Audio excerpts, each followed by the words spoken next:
Sometimes along our journey, we cross paths with strangers.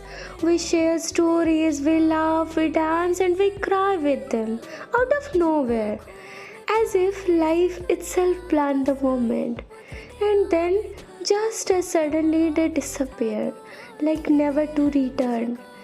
I wonder sometimes, why do we meet them? Like, do they come into our life to leave behind fragments of themselves? Or little frames of memories stitched into the canvas of our lives? Maybe they arrive as gentle reminders to teach us lessons word could never hold, to feel the silence we didn't know was empty, to bring colors we had already forgotten existed.